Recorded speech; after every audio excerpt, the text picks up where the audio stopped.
So good afternoon, everyone, and thank you for participating in Itaú BBA's webinar today.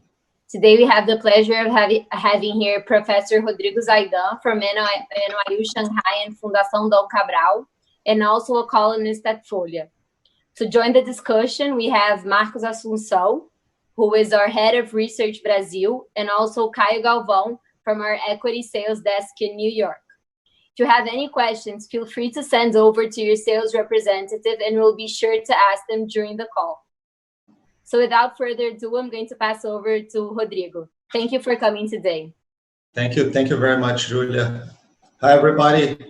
I can see everybody, of course, but it's a pleasure to meet you.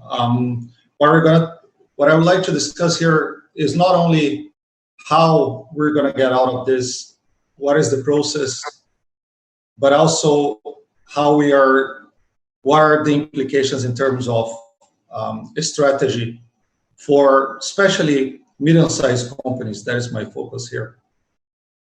Now, to give you a little bit of the story, I live in Shanghai. I was supposed to be back in Shanghai by now, but China closed its borders. I'm going to explain why, since this has important implications for countries moving forward, including states. I think in the US, we already have 4 states that have enacted some measure of forced quarantine for people from out of state. The reason that I'm not in Shanghai is because when things exploded, I was in Madrid in late January, giving some talks at an university in Madrid, and then my flight back to China was canceled. I stayed in Madrid. When I finally tried to move back to Shanghai, I couldn't find a flight. I came to Brazil, and then with a flight to go back to China, and the China closed its borders. So that is the reason that I'm not there. Now, really, this is something that we're going to come back to, right? This is a sentence that makes sense in Portuguese. I do not know if it makes sense in English, especially because it may be obvious in English, but it's certainly not obvious in Portuguese. But we're going to come back to this. Some of the other questions that I would like to come back and address are what is going to happen with addressable markets for many companies, how companies should increase productivity, especially for Brazilian companies.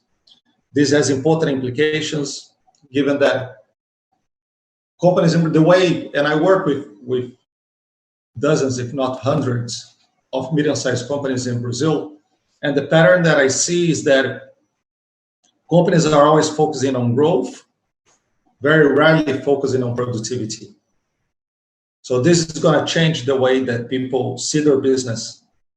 They will learn how to actually behave in a less growth-focused manner, right? So this will change investment patterns.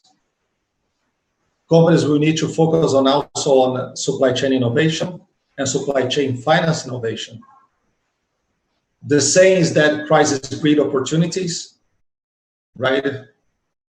But where are the opportunities? And finally, to tie it back to the first sentence, the sentence that I started with, is how companies should manage liquidity, right? Another staple of Brazilian companies is that they cannot manage their business if they are very liquid. The cash in the balance sheet burns the whole of the pocket of sometimes not even the CEO, but sometimes the ultimate owners of the company, right? So that is a key change for medium-sized companies, is that they will have to learn how to manage their business being much more liquid, having, in the case of Itaú BBA, opening credit lines they're going to be precautionary, right? Many companies would not like to have credit lines open with the bank because, and I've met this kind of behavior over and over again, ultimate owners in Brazil don't like to have debt in their balance sheets, so they avoid that at all costs. And it means that in a time like this, companies are coming to you with head in hand, but given that risks have exploded, most likely you're sitting on the cash liberated by the central bank in Brazil because the whole financial system is under a liquidity trap. So we're going to talk about this. But before we talk about this, right, I want to talk about lockdown or not lockdown. After all, I didn't come back to China because I didn't want to live. I wanted to live, but my wife didn't want to live through the lockdown in Shanghai. And then we were locked down in Madrid, and now we are locked down in Rio. So I've been living through 3 different lockdowns. At least these lockdowns managed to alter my own behavior. Now, the idea here is very simple. Without a lockdown, the number of cases in the US is 128 million, right? And of course, the US already has social distancing and other lockdown measures, but the goal is just this, right? Come on, where's the video? Oh, that's okay. So now PowerPoint is not answering, so I'll have to start again. So don't worry, this is not going to take much. This is not going to take long. But the idea here is very simple. I'd like to just open this just a second. The idea here is, what are the conditions for a proper lockdown? Why do we do it? And how can we get out of it, right? Because that is the problem. That is the main problem that we have, at least in Brazil, is that the uncertainty, the economic uncertainty of a lockdown means that public authorities are less likely to order one, especially because they do not have an escape plan. Once we are in a lockdown, how do we get out of it? Okay, so let me open it. It's opening again. Sorry about that. But it seems that it crashed. Just because I tried to delay a video. Now we have it back. Now, we do have a sense of how economies will get out of a lockdown today, right? And of course, that means that we're going to live in a slightly different world, with slightly being maybe an understatement. So you're seeing it, and most likely you're seeing that again, right? So let me try to play the video now. This is the video. That's why we're doing a lockdown in the US. Okay? If we don't have a lockdown, we have 128 million cases. With a lockdown, there might still be 14 million cases, which is scary on a worst case scenario. But it's better than 128 million, right? And China proves that we can win, right? Even, and this is what is fun, even if we don't trust the data coming from China, right? And I actually have interviewed the director of a hospital in Shanghai. I'll be keeping in touch with everybody. I'm part of the task force of NYU Shanghai. The problem is that China was able to beat the virus, but the cost is the second wave, right? The wave that actually made yesterday, Singapore decided decide for a full lockdown, right? So here are the questions. What are the main questions? Should we have a full or a selective lockdown? First, let me tell you what other countries are doing, because maybe you do not have all the details. So China has a horizontal lockdown. Okay? It means that everybody that is not working in an essential sector is locked down. Now, things are coming back to normal. So the proper horizontal lockdown has been over for a while. But that's what the country did. That is also what Spain and Italy are going through. In Buenos Aires, you have to register in a website to be able to get out of your house, unless you are going to the nearest market or pharmacy, right? So let me talk that have been somewhat successful, right? South Korea has one model. It's the model of infinite tests. Singapore has another model.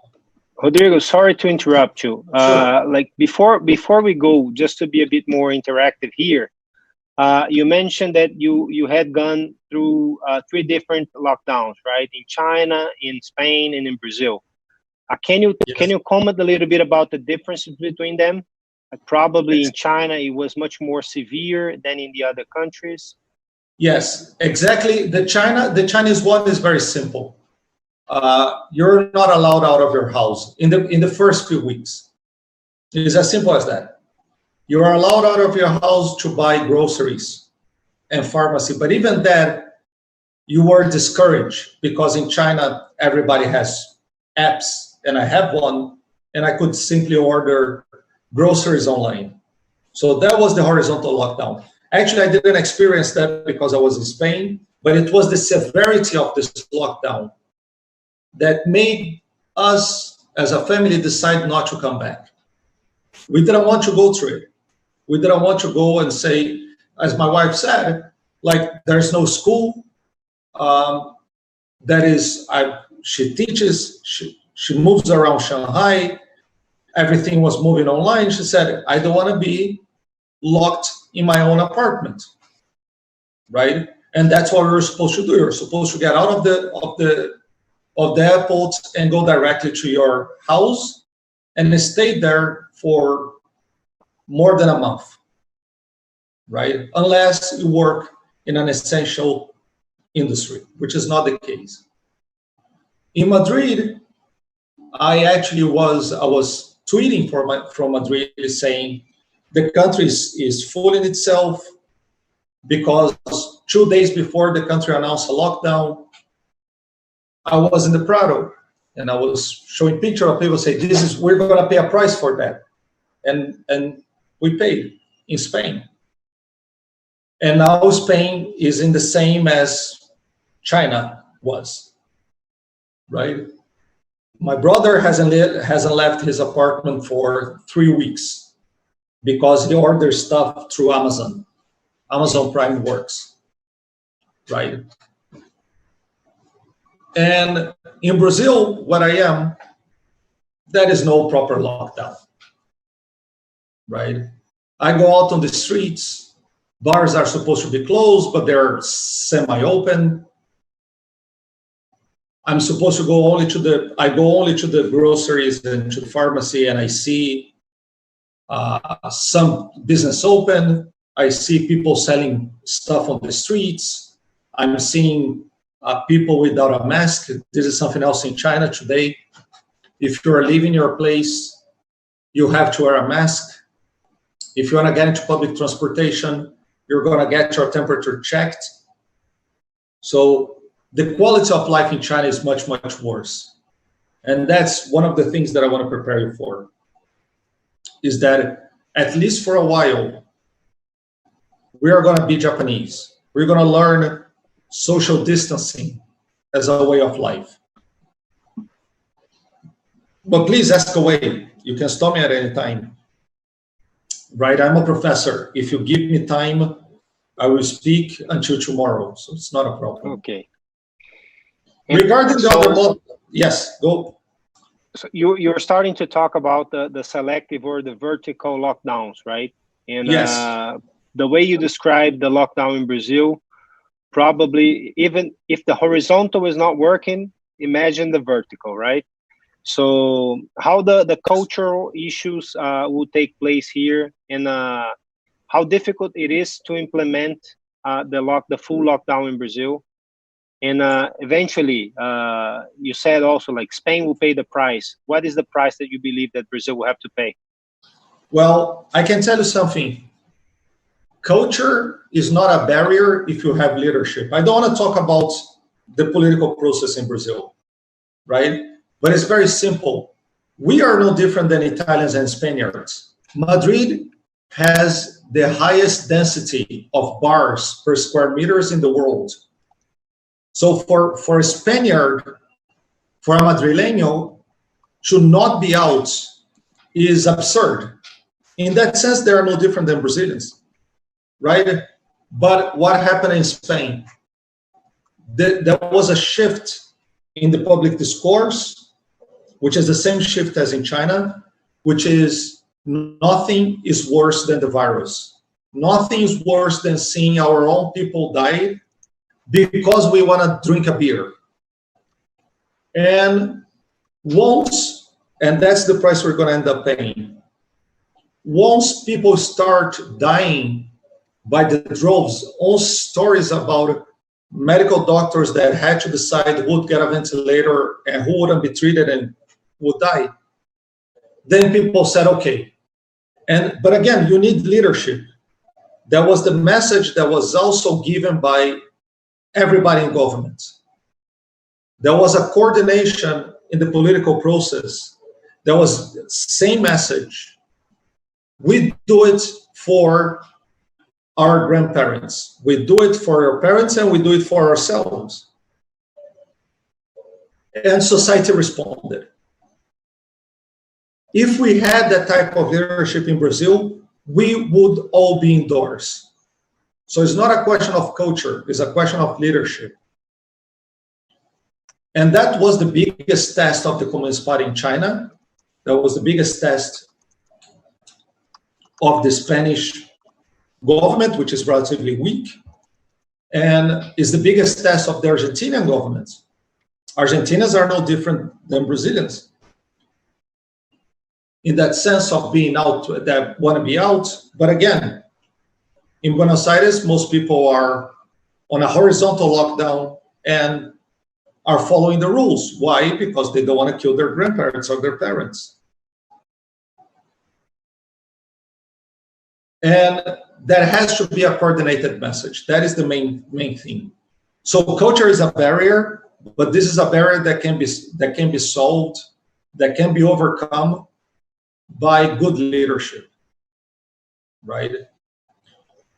And in Singapore, given the strong leadership, the government announced measures of social distancing, and the government announced that it would track everybody, that it would trace every single case. And everybody that was even remotely in contact with any case would be forced to go into a quarantine. Just so you have an idea, in the first few days, because people didn't have that information, there were a couple of foreigners that said, okay, this forced quarantine is okay, but I'm going to go and get a beer. They were deported right away, right? So strong leadership. But even Singapore, which tracks every single case, the system collapsed. They are not able to track every single case today. So they just announced a horizontal lockdown. Japan, they counted on society answering the rules, and they counted on people, since social distance is already a way of life, they counted on that to stop the spread of the virus. So there was selective lockdowns, vertical lockdowns, and again, it didn't work. Japan declared a state of emergency a couple of days ago. I'm going to show you how serious the Chinese case is, so we have an idea. So even the countries that are doing everything right, in terms of tests in terms of tracking. The only one right now, the only country that is doing relatively well without a horizontal lockdown, a full lockdown, is South Korea. But their strategy is simple. They have almost infinite tests. They're exporting tests now. So the idea is that they're able to get through a cluster of infection and try to nip it at the bud. But still, they most likely are going to declare a horizontal lockdown later. In the case of Brazil, our borders are open. We cannot test many people. We do not have social distancing. We do not track anybody. So we can talk about a selective lockdown yet. We're going to have to go through a horizontal lockdown. And if we don't, we're going to pay the price. And the price is going to be a lot of dead people. Let me show you the process that I was willing to go through to come back to China. So this was, I was supposed to go back to China on March. I was supposed to go on March 17, but I postponed it because I couldn't find a flight to March 24, and China closed the borders. But I was going to go to this process, right? And in China, every single person that was coming through Shanghai, not only foreigners, not only people flying from abroad, but people flying domestically as well. This was the process for everybody. This is how serious they were trying to contain the virus. First, you would wait.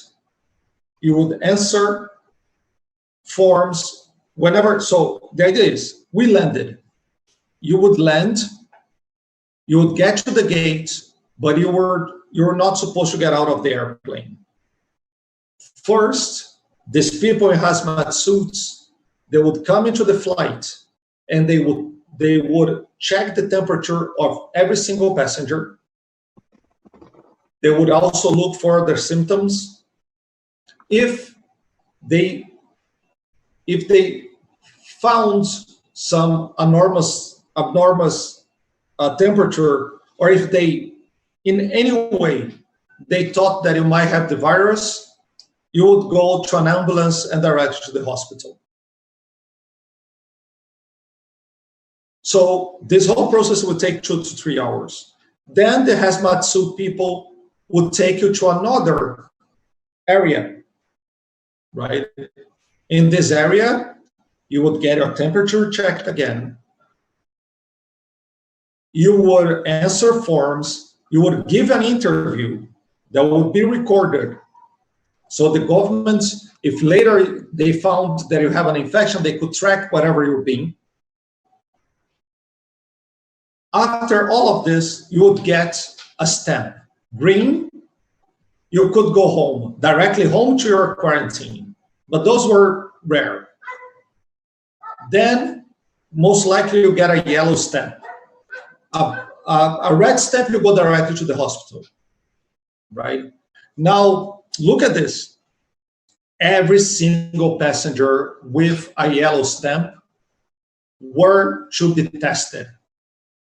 You couldn't leave to your home before you got the true test, the one that they got to swab your nose and everything.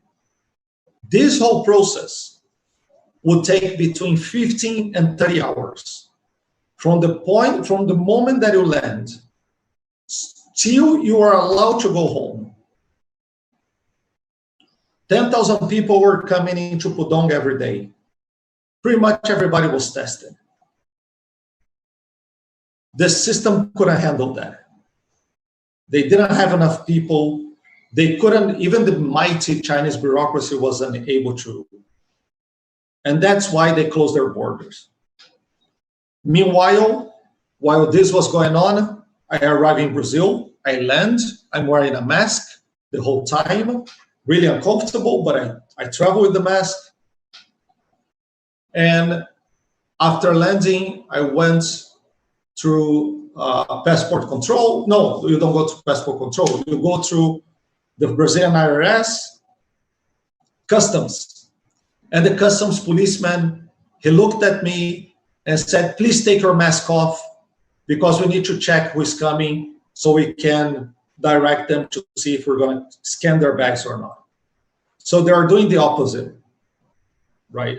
They're asking people to take their masks off, not for long, but still it shows the difference in approach.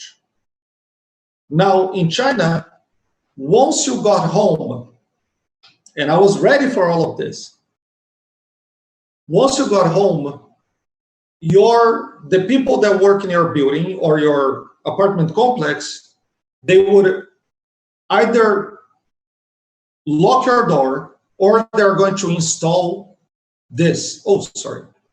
They're going to install something that was going to track how many times your door could be open every day. In my apartment complex, I was going to be allowed to open my door 5 times a day, right? 3 times for meals, 1 time to take the trash off, and 1 time in an emergency. That's it. Professor, what happens if you don't comply with the rules? Do you have to pay? You can be fined if you violate the apartment complex can kick you out. They can call the police. Mm-hmm. Right? As I explained, in the case of Singapore, you could get kicked out of the country. As simple as that, in a day or 2. In China, most likely not. But they could, actually, the apartment complex in China, they had the right to refuse my entry. Right? So I actually got the permission. I have it on.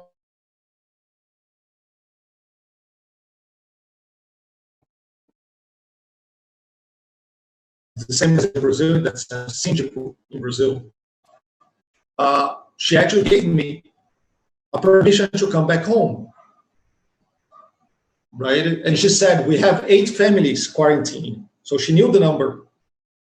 And we are very worried about them, which meant that we are very worried about what they can do to all of us. Right. So you most likely, the security was going to call the police and say, get this person out of here. They're not complying with the rules. That's what I assume. Rodrigo, yes. And considering all of the measures that were taken by the Chinese government and the containment of the situation there, why are you so worried about a potential second wave? So that is not me. The second wave was the concern of the Chinese government. So that I can explain the process because I broke the news in Brazil. I was actually quicker than the Chinese media. China was gradually opening the economy, right? Factories, bars were open, restaurants were open, and tourist attractions were open. In Shanghai, life was 90% normal. And then the government, as things expanded in the world, the government realized that the second wave might hit China, right? This spreads even quicker than we thought. And they didn't get many new cases, but the order top-down was very simple. We will close the economy again. They order tourist attractions to close. They order bars to close. Restaurants today are open, but they all have limits. So if you were able to sit 50 people, you now can sit 20 people. That is a major invasion of the right of a company to survive. But again, this is China.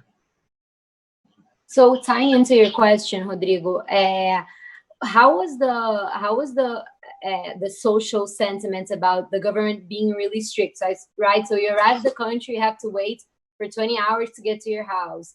If you're an owner of a restaurant or you have your own company, you have to cut your shifts. Or so what's the response of the public, given that it's true that China was able to contain the disease as of now?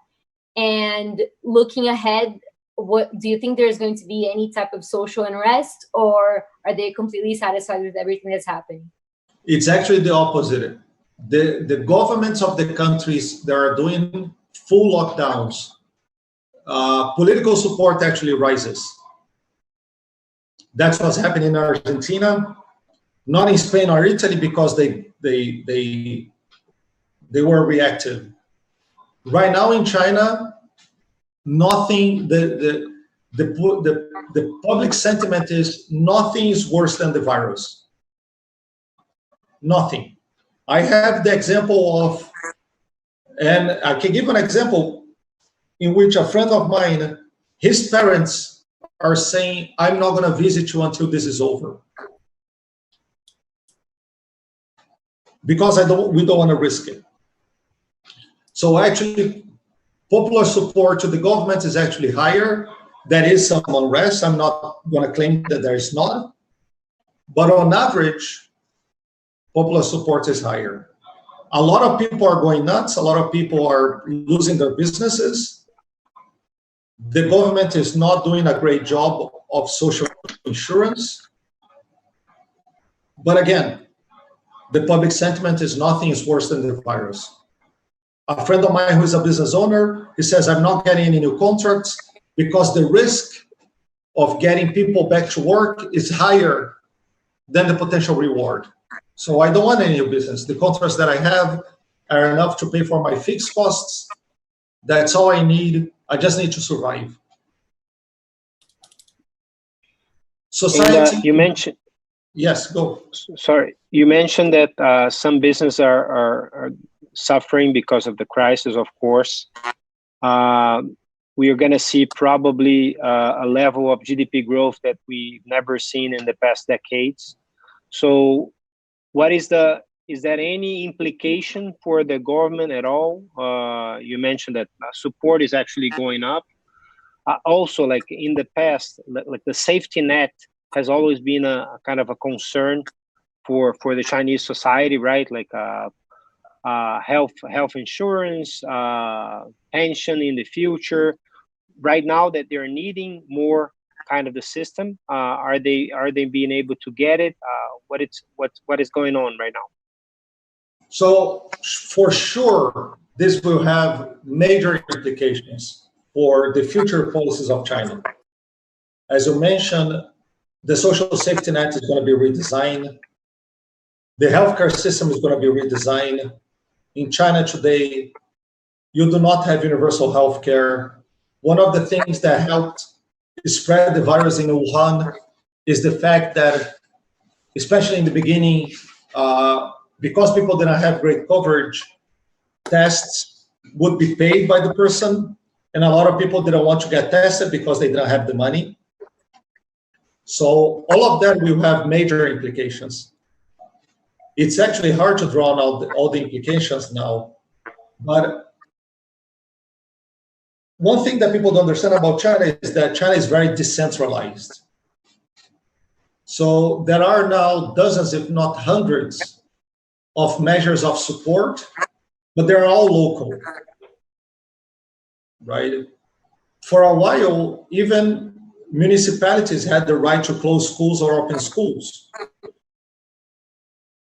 right? They could choose what to do.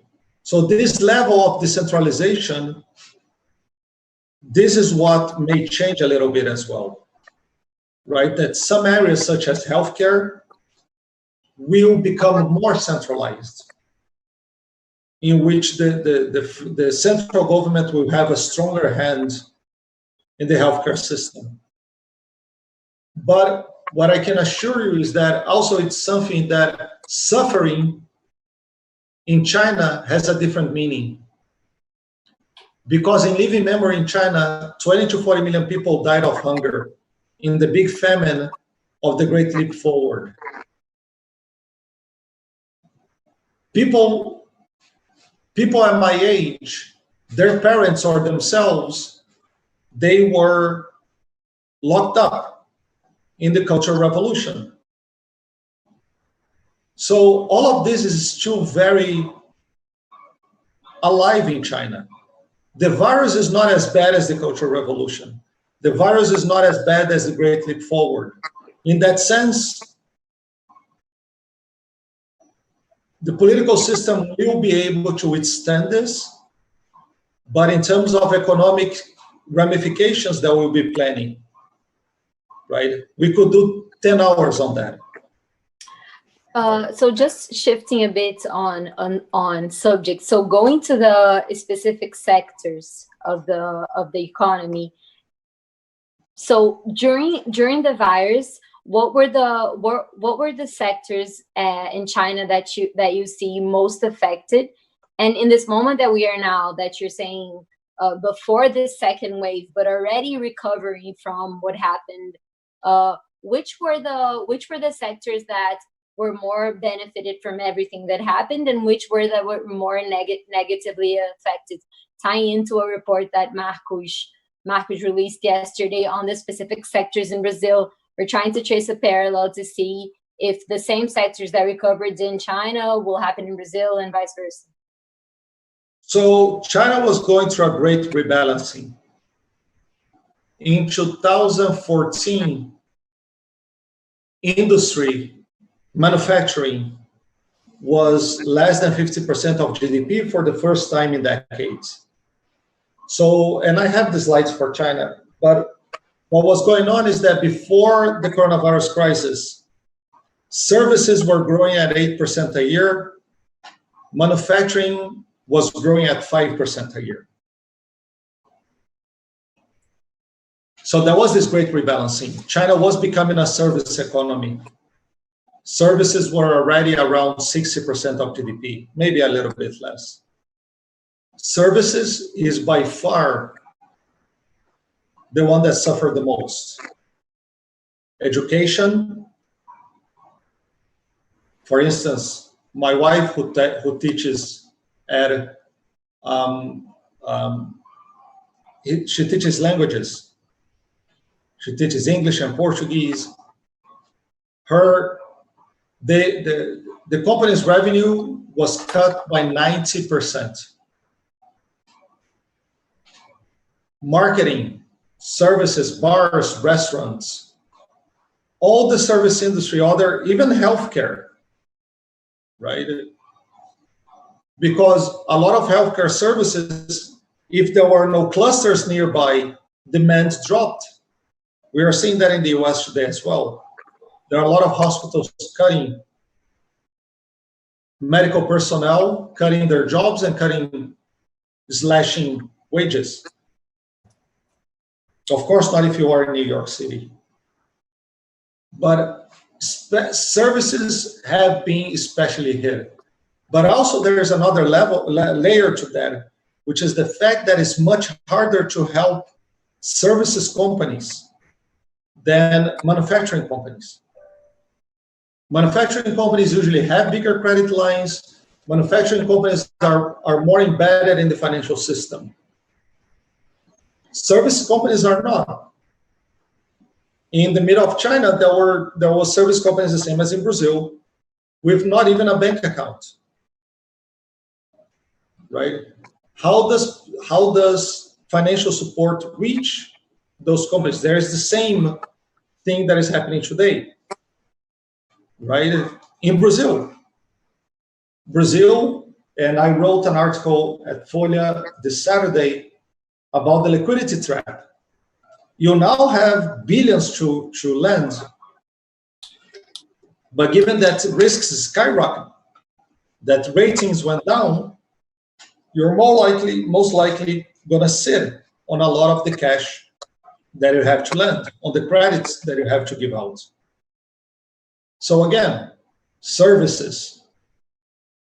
Manufacturing can recover. Manufacturing just needs some bridge loans, and most likely the government will create a huge fiscal stimulus once this is over, and manufacturing is gonna survive. But services is my answer, and pretty much almost everything, right? Unless you are Zoom, unless you are providing digital meetings, maybe or not, or video games. If you're Rodrigo, company, you're doing well. Considering that China was one of the responsibles or the main engines for the recovery of global growth following the global financial crisis in 08 and 09, and also all of this debate regarding where the virus came from and who caused all of these problems, do you believe that the Chinese government could put out in place a very comprehensive stimulus package after everything starts to like when everything when the economy is ready, or when the society is ready to really push for a stronger growth? Do you believe that this is the case? I think China will try to do that. And I think not only China, but the US is also going to do that.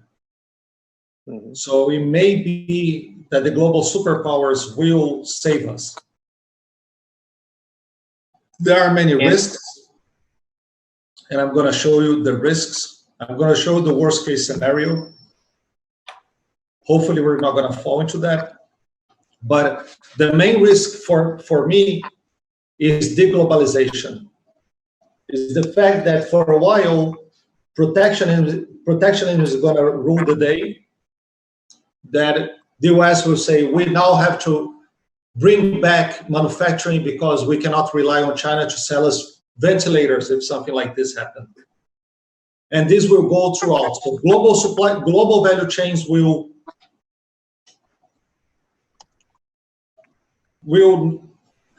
be spliced. So that is my fear. But let me show you the worst case scenario, right? So these are the possible scenarios, how the story ends, how we can start the economy. That is the best slide. This is from a New York Times from yesterday. How we can come back, right? How can we really talk about easing the lockdowns? These are the 4 conditions, right? Hospitals must not be in crisis mode. States must be able to test at least everybody who is infected. The state is able to, it's test and trace, right? But let me show you the worst case scenario. I don't want to scare you. But for instance, there are already countries that are restricting exports of food, right? And for Brazil, this is actually good in a sense, because everybody will want to stockpile on the stuff that we sell, right? Brazil will never restrict food exports. But that's what I mean about deglobalization, right? It's a bad tie neighbor kind of policy, right? This is in English, New York Times. This is the article that I wrote for Folia that was published on Sunday, right? And it's much more comprehensive than the one in New York Times in terms of the examples. Just so you have an idea, right now, rice prices in the world have gone up by 15% compared to the beginning of the year, because 2 of the 3 largest rice exporters, India and Vietnam, have suspended exports for now.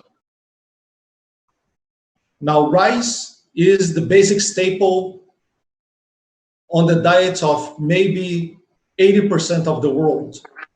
And 2 of the 3 largest food exporters, rice exporters, are not exporting right now.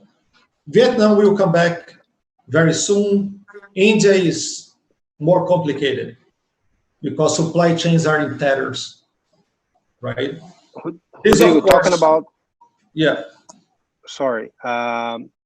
When you mentioned about food exports, I kind of remember the strong ties or relationships between Brazil and China, right? And the main commercial relationship.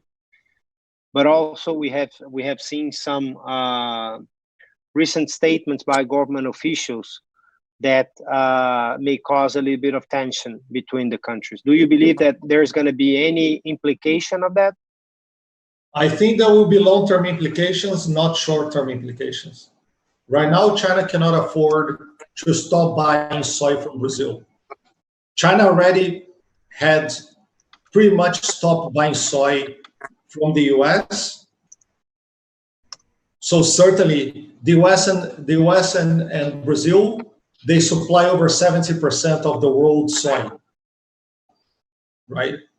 So I don't think there will be short-term implications in terms of agricultural exports. In terms of maybe Brazilians dying because the Chinese government will not allow some countries, some companies to export, let's say, ventilators to Brazil, for sure, that may happen, right?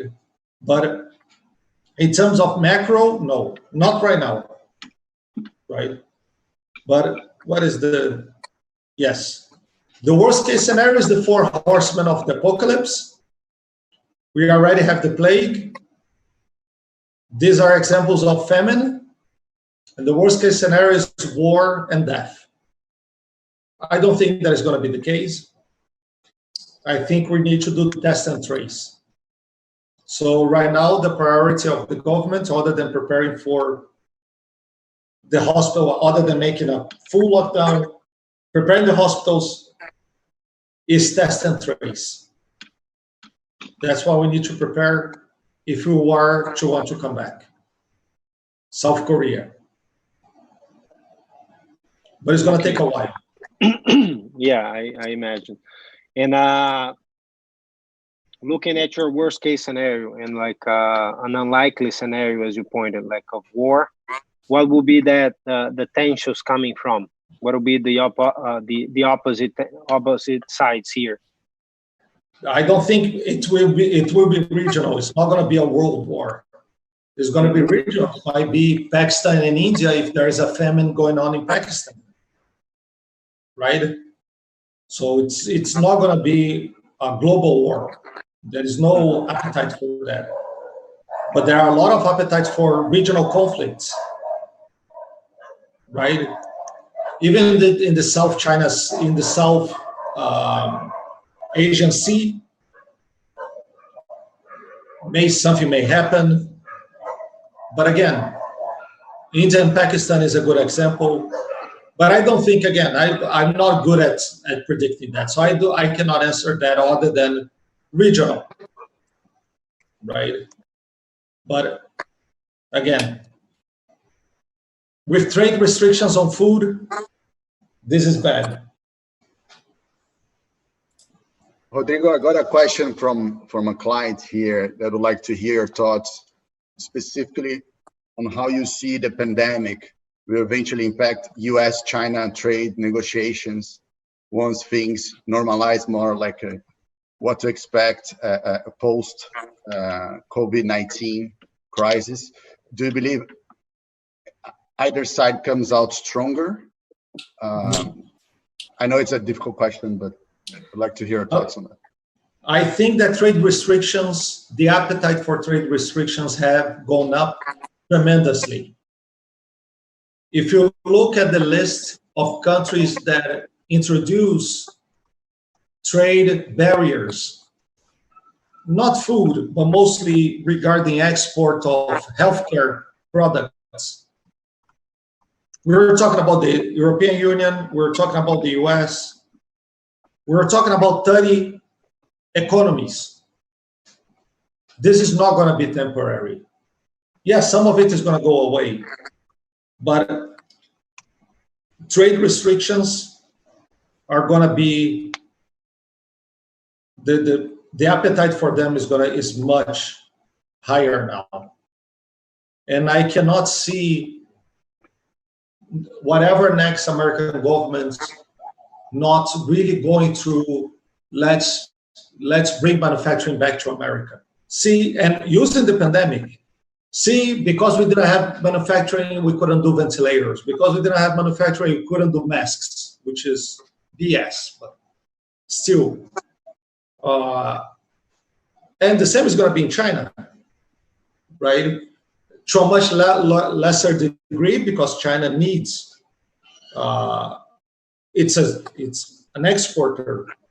But still, right now, the government is going to say healthcare products are part of the national defense strategy, some of it.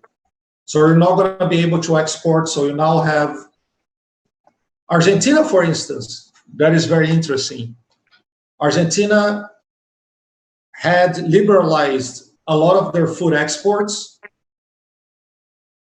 but now they introduced compulsory licensing again. So now before you export, you need to ask and pay and for a license to export. Right now, Argentina government is giving the licenses. But again, I don't foresee the government just lifting this compulsory licensing in the future, or not lifting all of it. So trade restriction is going to be the norm. And Europe is going to get out of this, and we're going to say, we need to bring manufacturing back in the strategic sectors. In Germany, Germany and Europe just before, and it's not only trade, it's also M&A, mergers and acquisitions. If I'm not mistaken, just before the crisis, the European Union, for the first time, bared an M&A of a Chinese company buying an European company. But in the last package by Germany, that is $100 billion for the German government to buy stakes in German companies, but also to buy German companies if they are to be acquired by foreigners. So I'm actually more pessimistic in terms of M&A than trade, because global value chains cannot just be disentangled very quickly, but M&A can. A government may announce, so these are the strategic sectors, and foreigners cannot buy stakes in these companies anymore. And this has huge implications for you. Yeah. Mm-hmm. And Rodrigo, one of the consequences of a crisis like that is that probably it will change people's individuals and corporates' behaviors, right? We recently wrote in a report that we're seeing two main trends coming out of this crisis. One is to online everything, which is basically speed up the adoption of technology in order to increase productivity. So that's using more online channels for banking services, even to work, so on and so forth. And the second thing is contactless society, at least in the short term, as you were mentioning. People are going to be more distant to each other than they were before. And the relaxation of social distancing will also take longer to happen. So telemedicine, for example, is something that could take place. So what are the main implications in your view coming out of this crisis? So telemedicine is already happening in China, right? There is a beautiful article about all the online apps to make all of this telecommuting work. They all in China, they are all up and running. But for the average Brazilian company, all of this that is cited is going to be true. But more importantly, the average company will have to learn how to manage liquidity, right? And that is my saying that I stole from another FTC professor. I don't remember who it was. But the idea is that in Brazil, we have a saying that dinheiro na mão é vendaval, which means that if you give cash to a Brazilian, they're going to spend it all. I actually wrote an article in the New York Times about it. And it's about how to, and my argument is that all this behavior of business owners and people that don't want to be liquid, that do not know how to be liquid, it is still a trauma from hyperinflation, right? So in the case of business owners, if there is any money in their bank account, they will invest. They will increase their capacity. They will acquire a new company. Companies do not know how to be both productive and liquid at the same time. The counter example to that, the best company in terms of being operationally efficient and liquid at the same time is Apple. $250 billion in cash, but there is a wall between operations and liquidity. And again, because of a trauma from Steve Jobs, but there is something else. And this is going to happen. CEOs of medium-sized companies in Brazil will be asked, will be forced to have credit lines with you, to keep from distributing dividends, but also they will have to learn how to say no to industrial projects, because the main driver of medium-sized companies in Brazil is growth. They will have to learn to be mature. They will have to learn to not necessarily grow, but create cash flow and sit on cash. Interesting point that you made. Interesting point that you made on the countries starting to restrict food exports. Do you think that that could lead China to be a bit more worried about securing food supply in the future? And also, in terms of the food, meat exports from Brazil, could they benefit from that as well, given that there will be also mounting pressure on the Chinese to change the way they produce meat because of the swine fever and also because of the COVID as well, like the disease that it could cause some not very productive facilities? So first of all, this will not change the Chinese behavior. China has always, since the famine, has always been very worried about food security. This is a constant pattern on the Chinese side. So for instance, this is something that we learned in November. China has strategic pork reserves, right? And this is how we learned that China has strategic pork reserves. Because of the swine flu, the price of pork skyrocketed, and China deployed some of these reserves to keep prices from skyrocketing in China. So food security is already the business as usual in China. Will China become even more paranoid about food security? Yes. But it doesn't need to be much more to actually have an impact in Brazil. For Brazil, yes. Right now, the agricultural sector should make a lot of money, right? This was already happening in the case of those exporting meat, right? Because meat demand in the world was the same and supply was down because of the swine flu. But I cannot see a producer of something that can be exported right now losing money, unless they are producing something like milk. Right now in the world, you have milk producers having to throw milk away. But yes, this is a huge opportunity for Brazilian exporters, but I do not know if this is necessarily that a good of opportunity, because the world demand is actually falling. Brazil is not going to suffer from that much relative to the other sectors. I just got a question from a client here asking if there's any province in China you see as a potential hotspot? Okay. If so, can you give us color on the potential negative impacts for the country and global economies? I mean, are you concerned in any province in China that could, cause problems for coronavirus?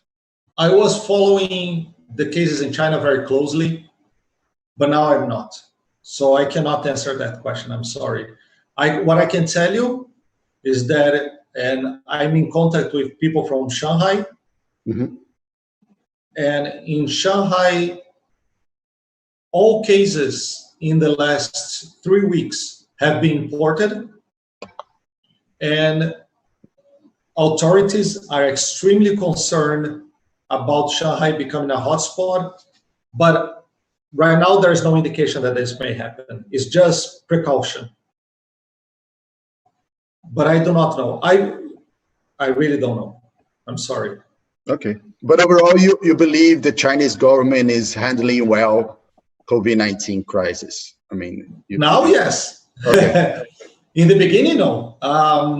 Now the government is absolutely a top-down, which is, again, in that sense, the government is aligned with society.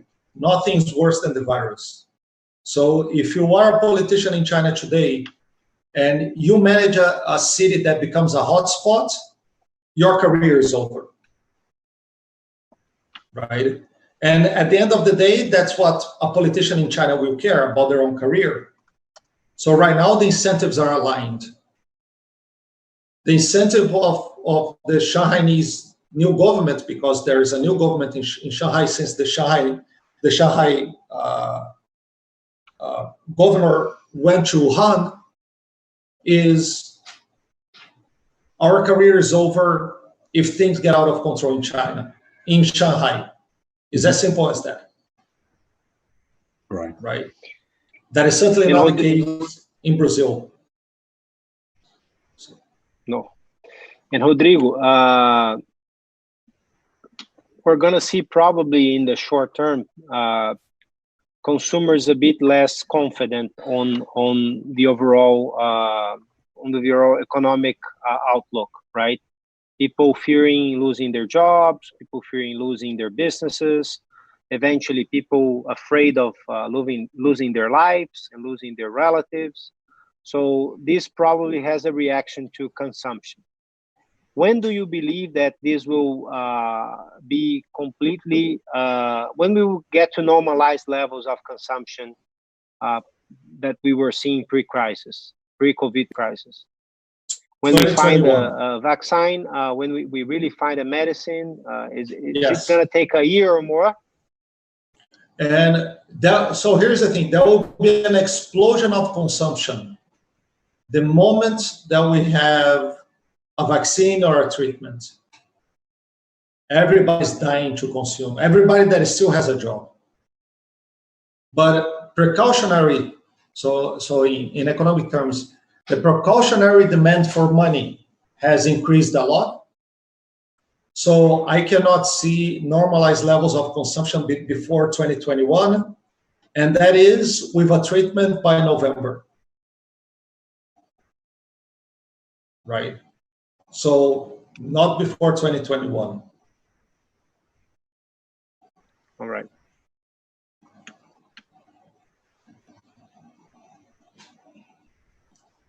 Should I, because I don't have, like, this is pretty much self-explanatory. These are my books, but these are some of my books. I actually have written more books than that. But for the implications for the bank and for the companies that I deal with, it's exactly what you'll be mentioning.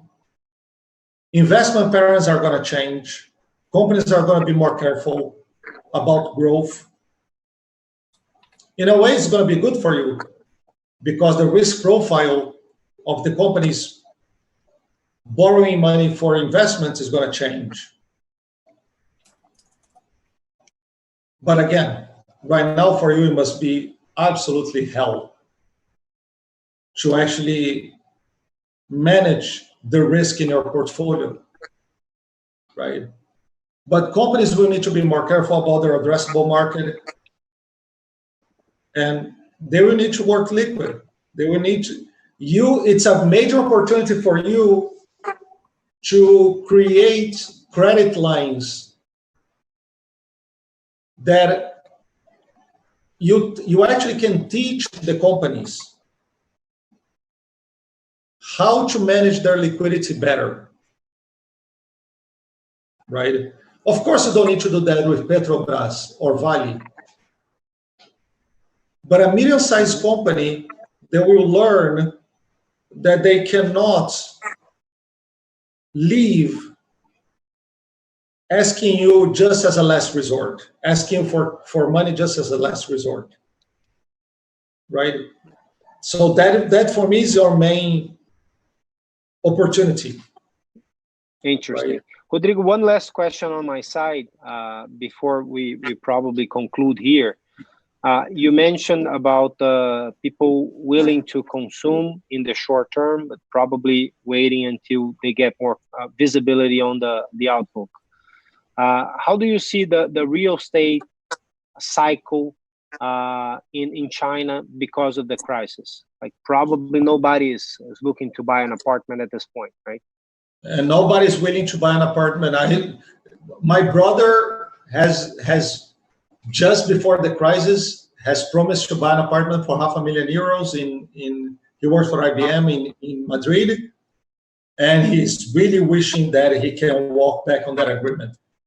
No, like right now in China, prices are already falling, rent prices are falling.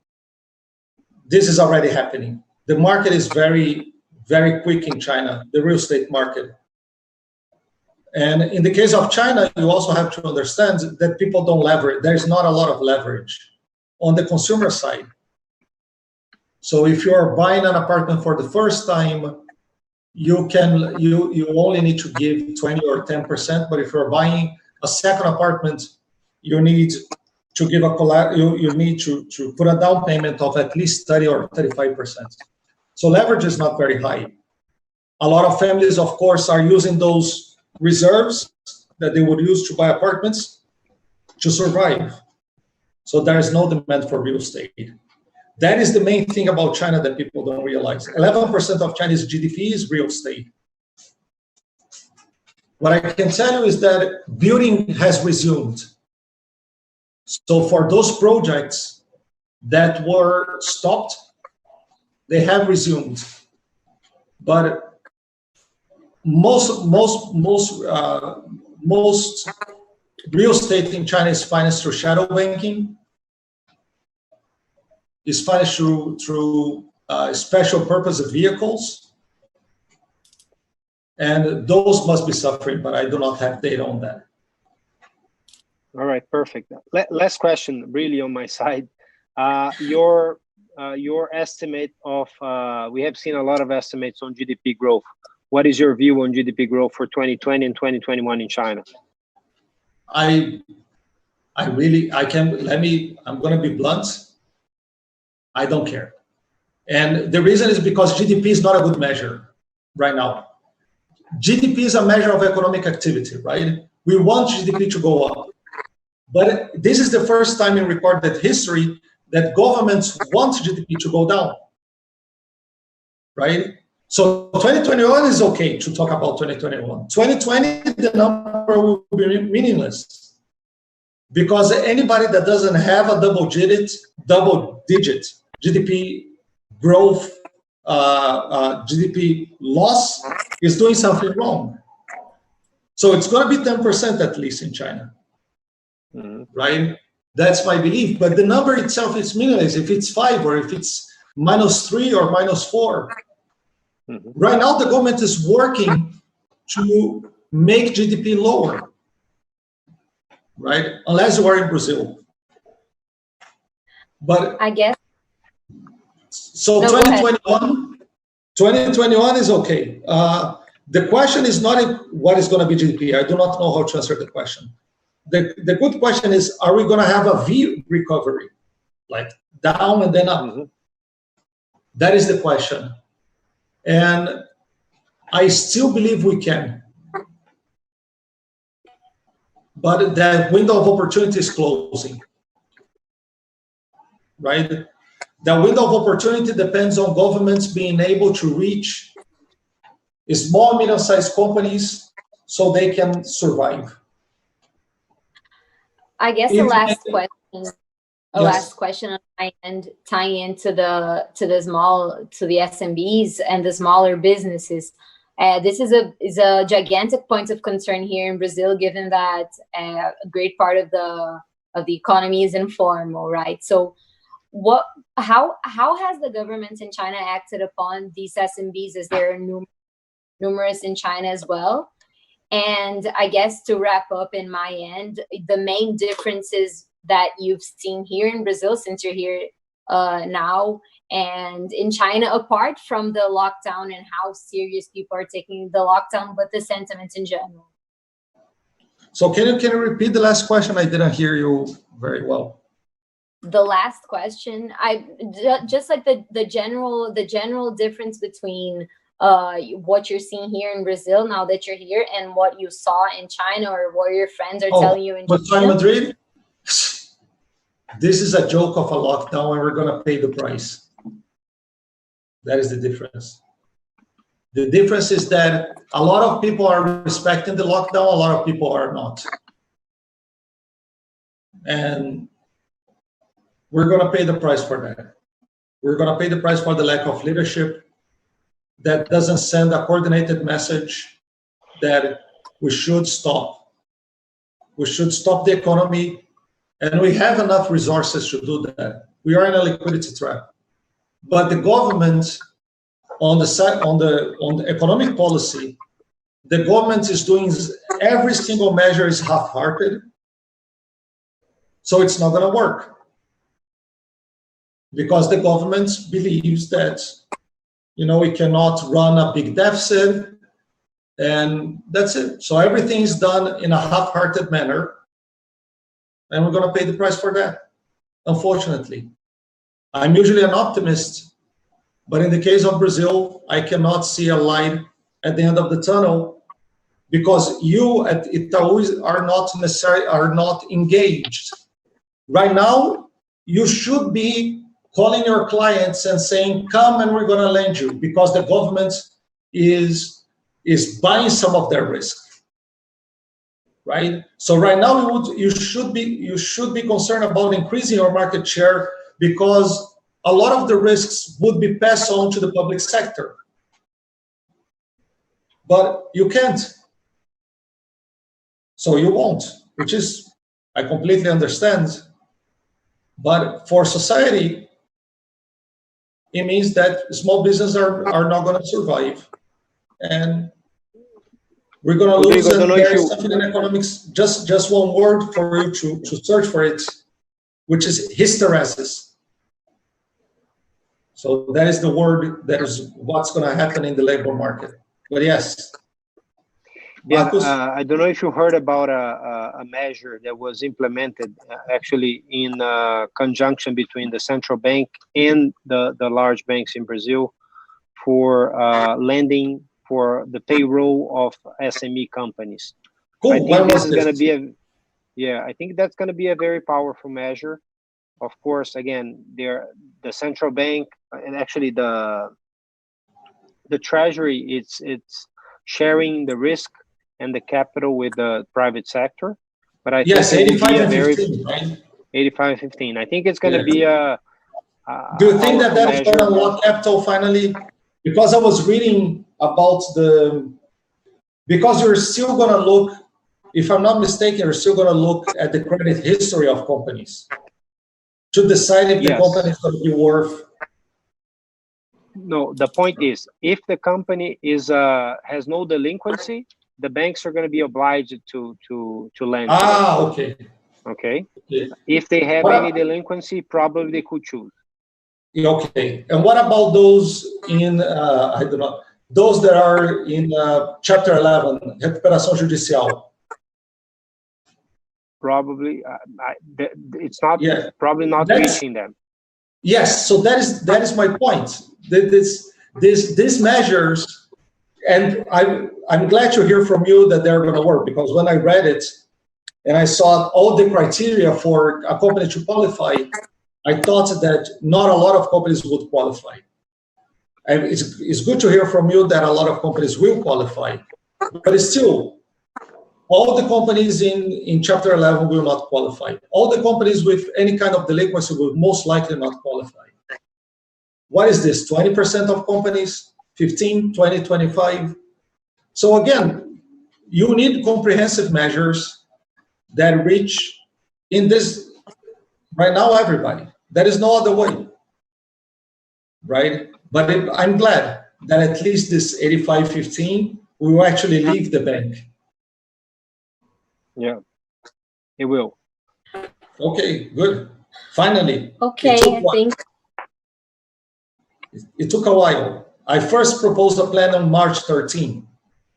We are at April 6th, Yeah. April 7th. And we know that for these companies, every week matters, right? Every day matters. Yeah. Every day matters. So let me give you just, these are some of my books. This one in English, Economics of Global Business, published by the MIT Press, is a macroeconomics textbook for non-economists. Some books in Portuguese. You can see everything that I've wrote in my website. You can reach me via email. And thank you for the invitation. Thank you very much, Julia, Marcos, everybody. It was great. Thank you. Thank you, Rodrigo. Thank you for your time, Rodrigo. It was great, Rodrigo. Great having you here. Okay. Let's be in touch, and hopefully we'll be talking in some months on a more positive way. Yes. While you're in good luck. Please land. Please land. Okay. All right. Stay safe. Thank you very much. Bye bye. Take care. Bye.